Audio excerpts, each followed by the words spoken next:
Alright, I think it's high time we actually head towards High Hrothgar and go talk to the Greybeards and stuff. I know we've been saying that, but probably ought to start at least heading in that general direction. Now, normally I take this northern path, kind of by Valtheim Keep, where we kill that bandit chief, and then just head south through some mountain trails and stuff. But this time, I want to take the southern pass through the mountains, just for a change of scenery, and there's actually a couple places I want to stop.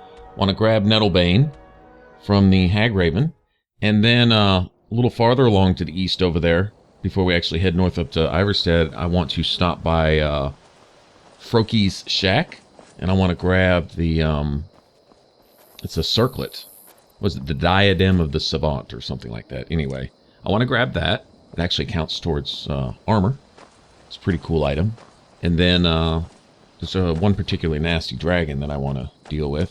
I've always run into a higher level dragon. Based on whatever level I am, it always seems like there's a pretty nasty one waiting. It's called Autumn Watchtower, I believe.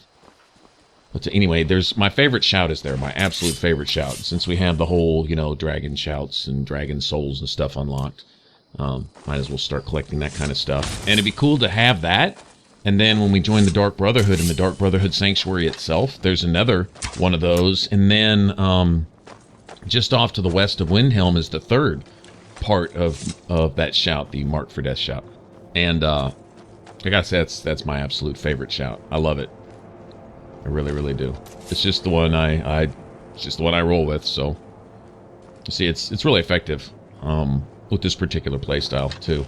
Although with DLC stuff, I think they came out with some shouts that were like very similar. They act very similar. I think one was Soul Shred or Soul Rend or something like that.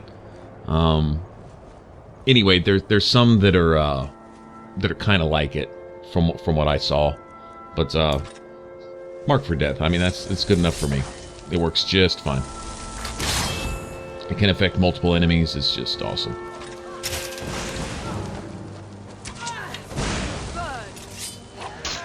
Alright, now we have a nasty collection of witches here. Where you find Hagravens, you usually find a bunch of witches around too. Or you find a bunch of Forsworn around.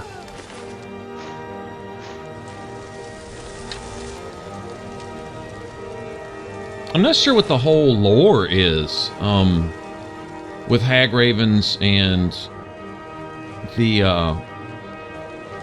the Forsworn. We'll find later that they have these Forsworn called Briarheart, and I believe if you actually pickpocket their heart, which is a Briarheart, I think it even counts as like an alchemy ingredient.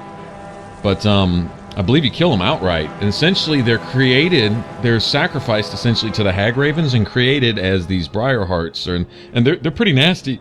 I mean, just fighting them, outright fighting them, they're pretty tough. They're like bandit thugs, you know, and they hit really, really hard. But at least on this difficulty they do. Anyway, not sure what the whole deal with that is. Why the Forsworn, who are essentially native Bretons to the Reach? Sounds right, native Bretons to the Reach. I think that's their history, and they feel that they of course have rights to the land, which on some level I guess they do. But whatever the case, I guess they've made a pact with the Hagravens to, I don't know, take their land back, so they're all going to become these Briarhearts. Who knows? I don't know. Anyway, just throwing it up there for those of you that know a bit more about that. You might want to share down below in the comment section. But whatever the case, I'm not joining in any kind of thing with these Hagravens. They're nasty, if you ask me. Okay, now this one in particular, she's a real bitch because she throws these stupid fireballs that right about now if they don't just straight up one-hit me, it would be real close. If they hit me and set me on fire, yeah, I'd probably one-shot me. Anyway, and she doesn't seem to have any shortage of magicka either, so you know what? I'm going to let my Atronax soften her up a little bit. As soon as she focuses her attention on me and hits me in the face with a fireball, I'm dead. I already know it, so no point in even testing that.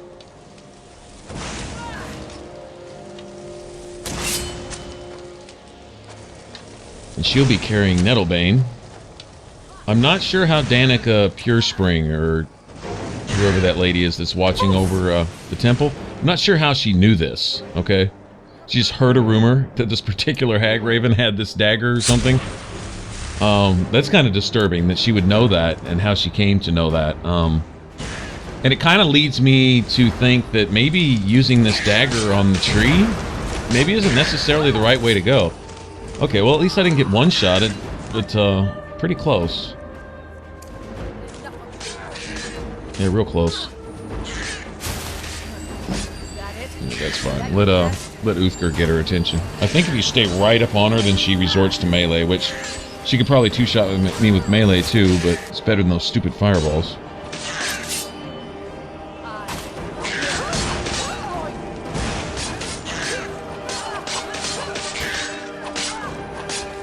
We're going to, after we grab this dagger, like I said earlier, we'll keep heading east and see the sights and stuff, and then I want to drop in and pay a visit to this one particular dragon, but I think the fight's going to be pretty extensive. I don't have anything really, I don't have any dragon hunting equipment. Assuming it's going to be a frost or a fire dragon. In my experience, it's always been a fire dragon at that particular tower. I don't know if that's just a roll of the dice thing, or if it's a set thing or something, but I don't think I've ever fought anything other than a fire base dragon there, for whatever reason. But anyway, I don't have like a frost enchantment on a bow right now, or alternately a fire enchantment either, you know. I'm running around with this stupid soul trap spell, which is, I think I made it with, what, a petty gem way back when we first started playing, so yeah, this thing's not really going to do much. Anyway, I'm not going to be able to do a lot of damage to this dragon. It's going to be pretty drawn out. We'll probably make that the next video, in that it's probably going to be something of a video in and of itself. Forewarned that it's going to be long and drug out. A dragon that can literally one-shot me, and I'm going to have to probably stick him with about 200 plus arrows, at least. I'm glad this isn't Oblivion in this case, because my bow would break probably 4 or 5 times just during this one fight. Literally.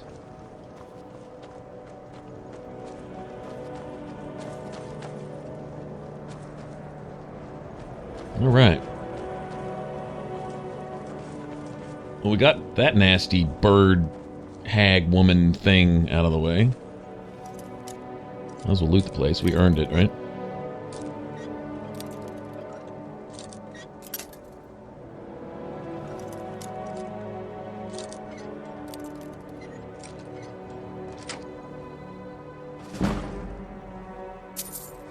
Gotta love average, normal, or adept level locks or anything else in Bethesda games, because they're always the hardest. I'll take a very hard lock, or a master level lock, over a average or adept level lock any day. I really will. Alright, I'm going to see if we can break anything else down. Since we have this table right here, might as well take advantage of it. Yeah, there we go, see? Very cool. I love getting an enchantment off of a really cheap garbage item that's really not even worth carrying anyway, type of thing. But, and although it doesn't seem to count as much, like, if you break down a robe worth 1,000 or more gold, it seems like you get a crap ton more XP than you do breaking down a robe that's, you know, like one of these stupid, like a necromancer robe or one of these witch robes or something that's only worth like 50 gold. It seems like the XP jumps based on the value of the item, not the enchantment that's on it. Yeah, what was that, a bear trap? Okay, well, nice to know.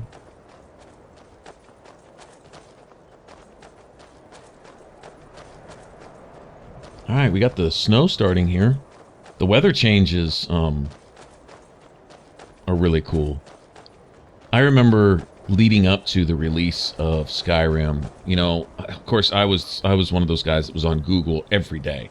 You know, Elder Scrolls V Skyrim, Googling Elder Scrolls just in general, and just looking for any tidbit of anything that had been leaked or shown, or some trailer, or maybe some gameplay behind the scenes, behind locked doors gameplay or something that was being talked about. I mean, just anything. I was just begging for scraps of anything Elder Scrolls related.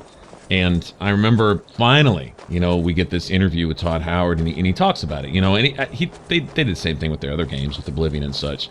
In fact, for Oblivion, he had a really extensive interview with a lot of the guys that were involved in there, explaining how they came up with the concepts and stuff. And I'm sure that big interview and that big release was after they had officially released the game, way back when game releases were becoming, you know, super uber big news.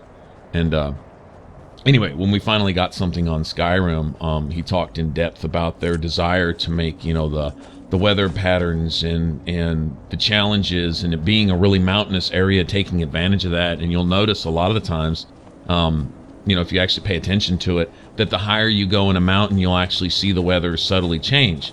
Kind of like the day-night cycle, you'll actually see, you know, if you stand still in one place long enough, you'll actually see the shadows move as the sun moves across the sky type thing.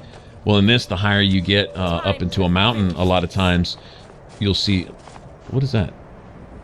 Oh, you got a hunter chasing a moose or something, or a fox or something. Anyway, but you'll see the weather change as you go higher and stuff. And then other times a storm like this might just randomly blow in, or rain, or whatever. And I totally dig that. Talk about immersion. I believe they're going to include quite a bit of this in Fallout 4 and take advantage of the next-gen capabilities of providing a lot more of the ambient stuff. Wind and the little things floating around the screen, and all the ambient lighting and the changes and the reflections and the, you know, and all the color shifting and whatever else that's all involved in all that graphic stuff. They're going to incorporate a lot of that. So I think we're going to have weather changes and stuff in Fallout 4, which is something we never saw in Fallout 3. Fallout 3 was pretty much sunny all the time. In New Vegas, it was the same way until they got into the DLC. Other abominations that prey on mortals, vampires, werewolves, witches. But Daedra are the worst. Their callous disregard for our lives is abhorrent in the eyes of the God of Mercy. He is the God of Mercy, the patron of order and justice for all of Tamriel. We bring his compassion where none can be found, by cleansing all those who would offend his children. Yes, our order was founded after the Oblivion Crisis. We dedicate our lives to facing the threat of Daedra wherever they appear. We're quartered in the Hall of the Vigilant. Keeper Karset heads Skyrim's branch of our order there, providing healing and justice as needed. Stendarr be with you. You know, one thing I don't recall is becoming a vampire in Skyrim, that turning the Stendarr guys against you. I don't recall that happening. It seems like you could talk to someone, you know, a vigilant of Stendarr, randomly as a vampire, and there wouldn't be any change, not even any change in dialogue. I think the Dawn Guard will eventually, at some point in that storyline, I mean, there's certain things that they really can't do till you get to a certain point in the story, just to keep the story going. Yeah, notice how the weather changed back. Do your worst. Sometimes it's not so subtle. Sometimes it's from straight up blizzard to calm like this, but whatever. Still, it's a weather change. It's cool. But on the flip side, if you turn into a vampire, you'll notice other vampires. You don't see them warring with each other all the time. Although maybe sometimes you do. But for the most part, you see, you know, vampires just kind of hanging out, chilling, because they're all vampires. And if you become one, they'll still attack you on sight. They still count as enemies, which is fine. It's just more enemies in the game. But it'd be nice to see some Radiant stuff like that in future games, where they did this in Elder Scrolls Online, for example. If you allied with somebody, then those that were allied with them would stop attacking you on sight. Instead of having a red halo around them, there would be a green or a peaceful halo, showing that you could walk right by them and, you know, now you were friendly type of thing. So it'd be nice to see that in future installments of this, and Fallout also. New Vegas introduced a bit of that, just a little bit of that. Basically, if you were cool with some people, and they even brought in the whole disguise thing and stuff. But I'm sure there's some background mechanics in the game that make that hard at times, keeping with the story and where you're at in the game, but also making factions hostile or not. The attack, don't attack mode. So a friendly fire on off switch, basically. I don't know how hard that is to work in, but it'd be cool to see a little bit more of that.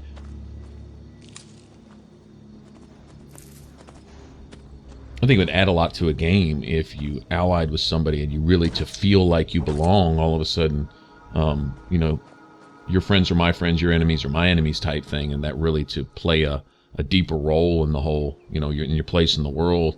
But that would, God, imagine how many changes that might require in some games. Oh, look at this. Yeah, see?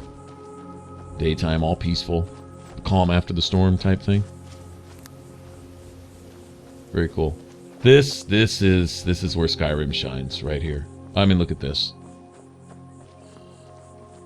One of those wow moments, and the music, the music just sews it all together. It really does. For me speaking for myself, it's just then it's just, you know, then you come up with all those cheesy nerdy words like, you know, beautiful and lovely. It's just lovely this time of year. It's Skyrim.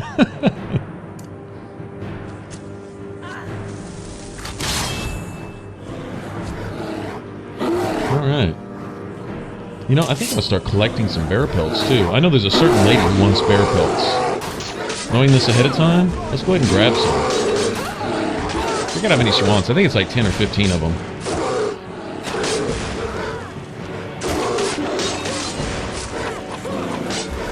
Also, I think I have some empty soul gems too. I need to start thinking about soul trapping some of these creatures here.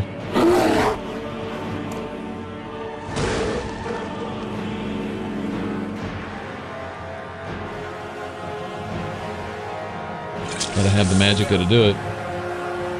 Okay, well that didn't work. Note to self, when you make a friggin' potion, make sure it's not a poison. Okay, well that just went south really fast. Okay, won't be drinking another one of those. I'll be selling that next time. Let some other poor sap drink it. Wow, alright. Okay, wasted opportunity there. There's some bear caves around here too, so you might as well go and clear those out. Matter of fact, I think each one of these bear caves around Iverstead, I think they have skill books in them too. We are going to eventually make our way to Frokie's shack, but I want to look around a bit. So if there's a bit of a... I try to end these on a clean note. I really do, for you guys, you know, not be awkward, not like just, you know, mid-combat, just video over, tune in next time type thing. I try to find some reasonable cutoff point. With this, we'll go talk to Froki, definitely go get the Diadem of the Savant, but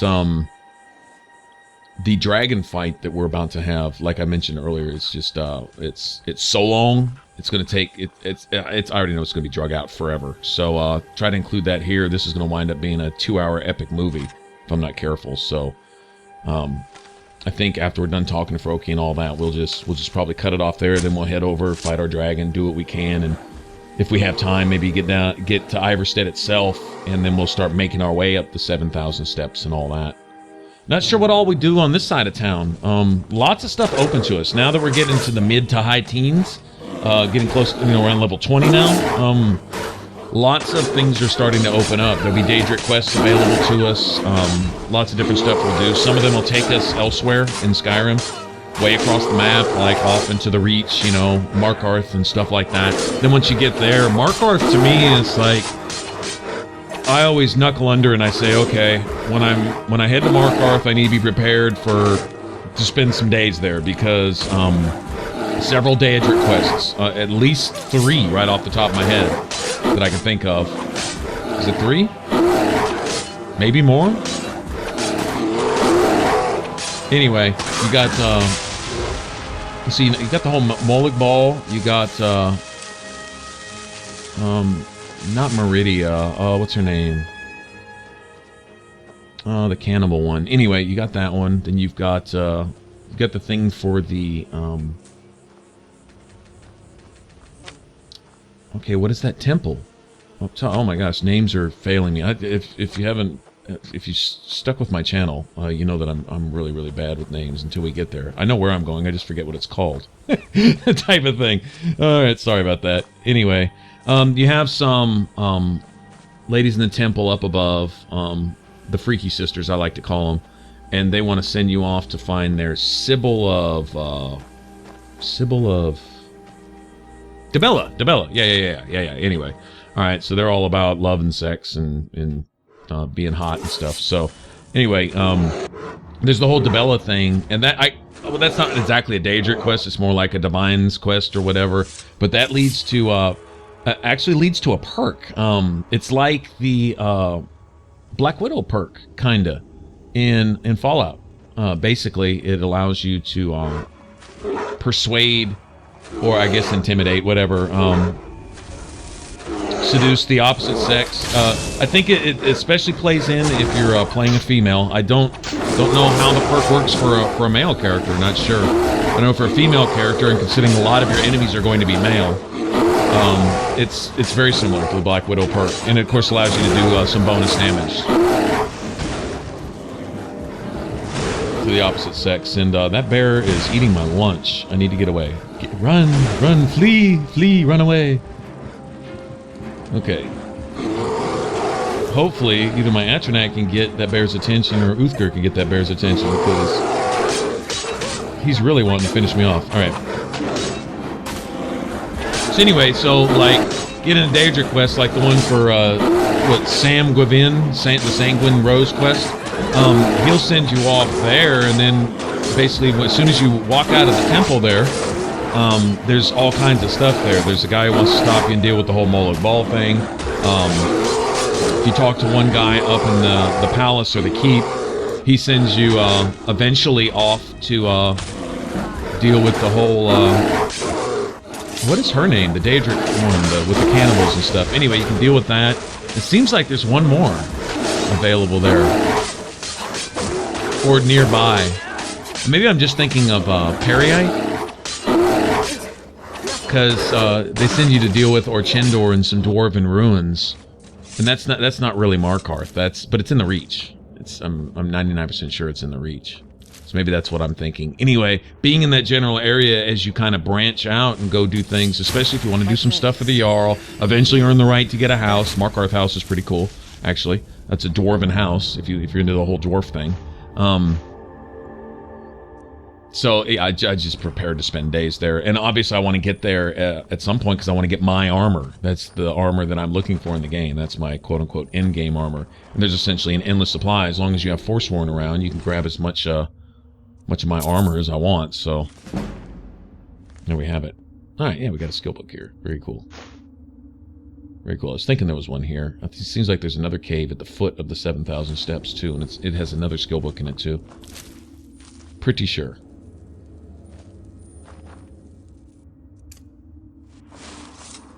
Oh, you know, we're going to Frokie's shack. Remember, we found Frokie's bow randomly in that cave underneath the Standing Stone on the way to Valtheim Keep. I actually have his bow, and it's something of a fetch him quest, I guess. Gives you an excuse to go find this guy, Froki. For me, it's to grab the Diadem of the Savant, though. That's something I need. I remember a long time ago when I was first making videos, I did a video on the Diadem. And just in short, the beautiful thing about it is it counts as completing your set of armor, whether you're wearing heavy or light armor. And I found that out kind of by accident. I just went to look, and I was like, you know, I wonder if this works. And so I was wearing heavy armor at the time. And when I put it on, I got the 25% armor bonus for having a full set of heavy on. I had the perk for it. And I think what I did was, like, I made a save. I had a skill point to spend, made a save, and then put the point into that particular perk on the heavy armor tree, which is where you get a bonus if you're wearing a complete set. Then put it on and tried it, and lo and behold, it worked. Because I was prepared to say, okay, well, if this is a waste, I think that's what brought me to question it. Was like, why? I don't want to put a point in this if it's going to be a waste. So let me see. And so, you know, of course, make a save, put the point in it, go ahead and take a look. And I put this Diadem of the Savant on because I'm like, this thing looks really good with a set of heavy armor. I'm kind of digging this. Makes me feel more Skyrim-y. You don't see most of the people in Skyrim running around in helmets. In fact, when you walk into town wearing a full set of Daedric with your demonic-looking ass helmet on, and I mean, that kind of would take me out of the immersion because you're not getting the funny looks from everybody in town that you should be getting. This glowing red demonic ass armor with this demon face on, right? Running around town when everybody else is in fur and iron, you know, type of thing. So, I totally roll without a helmet. If I wear anything, it's a circlet, and it may be for a basic enchantment or something, as far as that goes. I may put something like that on there, and this Diadem of the Savant, you can't enchant it, but it does count towards armor, so It's kind of like 6 of one, half dozen of another. I could make my own circlet and put my own enchantments on it, and maybe throw some archery and stuff like that, things that I actually use. And later on, I probably would find a circlet that I really like myself. I'd probably forsake the armor part of it. You could even put, I think you can even put a light armor enchantment on a circlet and actually have it raise your overall armor rating anyway.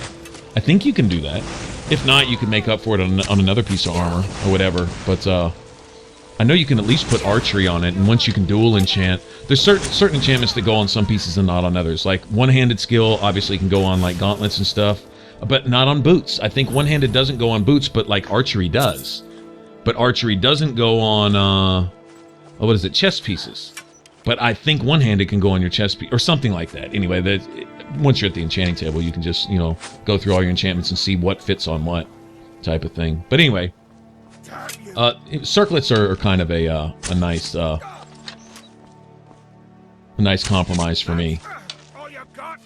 They give me something I can put on as a headpiece, but it doesn't look like a helmet. I'm not a big fan of helmets. Never have been in RPGs. If there's a hide helmet option, I always use it. I always do. One that it didn't really matter much in was Mass Effect. Mass Effect never really bothered me, but games like Dragon Age, even Fallout, Skyrim. Oblivion didn't have a hide helmet option either. Of course, I played Oblivion in first person. That is one of the Bethesda games I played in first person almost exclusively. Didn't really like the way combat looked in third person too much. They were still working that out. In fact, best I can tell, they still haven't really gotten it right. Skyrim's probably the best they've done in third person. Looks, you know, the aesthetics part of it. That's in my opinion. Like this right here. I mean, this looks all right to me. The running looks mostly natural. You look, well, I'm sorry. In Skyrim, you look stupid when you sprint. It looks ridiculous. It looks like you lose your knees, that your legs are locked in with. You're running like Forrest Gump. Sorry, you just are. Like your legs are stuck out straight with Forrest Gump with his braces on. That's what it looks like to me. Not a fan of that. But all the other movements, especially the walking and stuff, everything else looks good to me in Skyrim. Much, much better than like Fallout 3, Oblivion, things like that.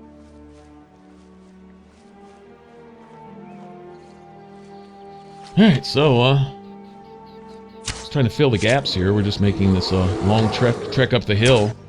Essentially, to the left is Frokie's shack, and then to the right is Autumn Watch Tower, where that dragon and my particular shop that I want is. And I'm going to go ahead and play tag with this bear here. I wonder where my followers are. My summons has gone away. I'm going to go ahead and bring my summons back, but, where's Uthgerd? She's just chilling back there, creeping up with her bow. Pull out your sword. Or don't. Okay, just hang back there. Do what you do. Whatever. Let's see if I can nudge her along. I will destroy you. Run up there. Take some hits from me, please. Run up there, Uthgerd, so I can stand behind you.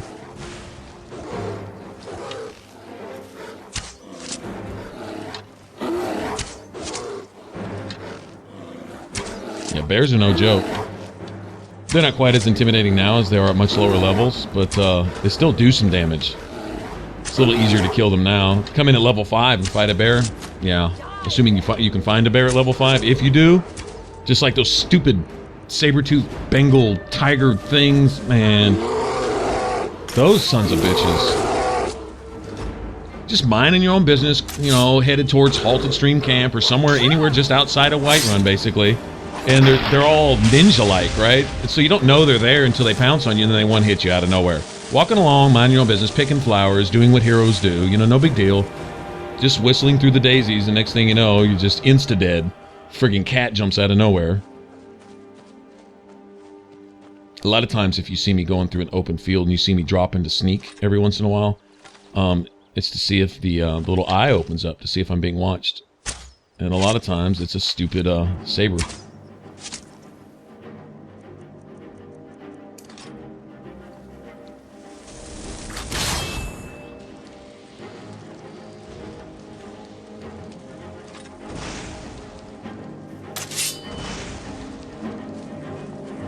You know, I noticed coming into the mountain pass, as far back as when I was going to get Nettlebane, and then coming through here, it's been a bit laggy, like frame rate drop issues here and there. I don't know if it's coming across there. It seems like, it's a beautiful thing. It seems like this capture card will pick up some things that my display seems to miss on my TV from my console. It's weird, but sometimes stuttering that I have in the game, I don't know if you've ever heard me comment about stuttering and then the actual video itself doesn't really show it, which I'm pleased by. But it's also weird when I'm editing these, it's coming across as having been saved in 60 frames per second, even though the PS3, I think pretty much exclusively is 30 frames a second, just about all their games across the board. I think the 360 was like that too. I think games were pretty much locked in at, you know, 29, 30 frames a second, 720 for the most part, and then just went down from there. So being able to give these at 60 frames, I don't know if that's making a difference. I don't know how that shit works really, but anyway, whatever the case, I noticed coming through that pass that I was starting to get some laggy stuttering issues. I'm gonna kill one of these stupid foxes. Is it just me, or does it seem like foxes sometimes lead you into trouble? If you follow a fox, they always lead you straight to an enemy. Is it just me? Anyway.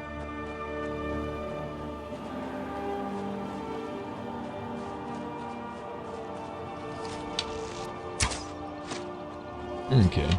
Worst hunter ever. I'd never be a hunter anyway. No need to kill animals, they can't fight back. What's the point? Alright. Okay, here we go. Here's our Diadem and the Savant. I believe this respawns, unless they patch that or something. I don't think it's something to patch. I think it's just like a lot of other loot, chests and things like that. They respawn after 3 days. So you can get one for your companion. Especially running around with a companion that uses magic. Well, it'd come in handy. Save their magicka pool a little bit, anyway. Alright, and if you look at the effects, it's basically 5% reduction in all magicka costs. Doesn't matter what. Destruction, illusion, alteration, conjure, all of them. Counts towards all of them. Restoration, that's a good deal. A little reduction in my healing spell. A little bit more heals, never hurt, right? And there you have it. Oh, we can go meet Froki. Go meet his grandson. They're off in here, but I think it looks nice. I like the circlet thing. It's a nice accessory, and it doesn't cover up the head with the helmet. So I'm a big fan of that. So this is how I always roll. If it's not a circlet I've made myself, then I run with this right here. Because like I say, this counts towards armor. If you make a circlet for yourself, you can enchant it the way you want. 6 of one, half dozen of another. May do a little of both in this, but anyway. I guess I've already read that, but that is a skill book. I know that. Do you hear that in the background? I think something's glitched in here. Another city rat crawled outside the walls. I don't suppose you've come up here to tell old Froki about your supposed divines. They're stolen idols, imposter gods, sold by silver tongues. No thank you. Froki will not forget Kyne, or her sacred trials. It's an old Nord tradition. A test to prove your worth in the eyes of Kyne. Show that you're a hunter and no simple butcher. Kyne teaches us to respect the beasts and blesses the hunter who will face their champions. True Nord hunters are those who survive the trials. Do you think you're strong enough for Kyne's blessing? I would be glad to pass this tradition down. You must defeat guardian beasts, blessed by Kyne. I will anoint you with the symbol of the wolf, the crab, and the schemer. This will compel the guardian to appear when you reach his lair. Here's where you need to go.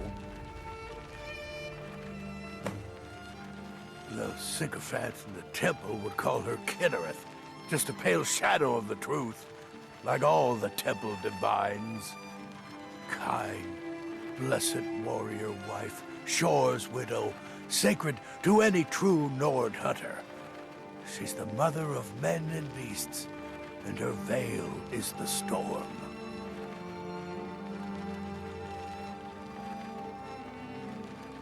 Don't believe it. I made that bow myself. Been through some messes with it, let me tell you. You know what? I want you to keep it. My great hunts are behind me. Yours, yet to come.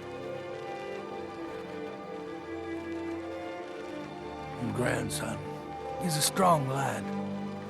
His parents were at Helgen when... well, you know. Well, can't say I was a great father the first time around. Now that he's here, it's like a second chance. He's a good lad.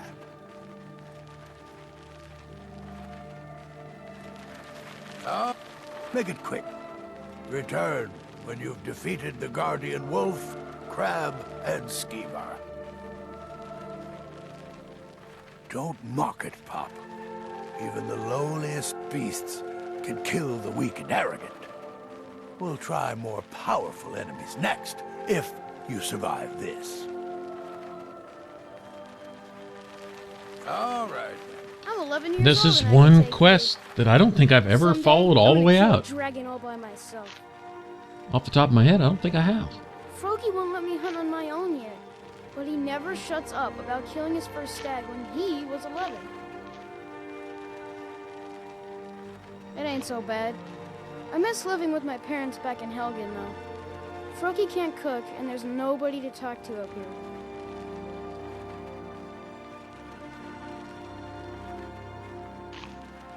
Yeah, but don't say anything about it to Froki. I don't think he understands. All right, then. Let's hear it. All right. And not to be awkward, but I think we'll go ahead and end this here, and then we'll go fight us a dragon. How's that sound on the next one? All right, we'll head over there to Autumn Watchtower. If you want to subscribe, click that button up top. Thanks for watching, and if you want to catch the rest of this Let's Play, click that image in the middle. All right, y'all take care. Bye-bye.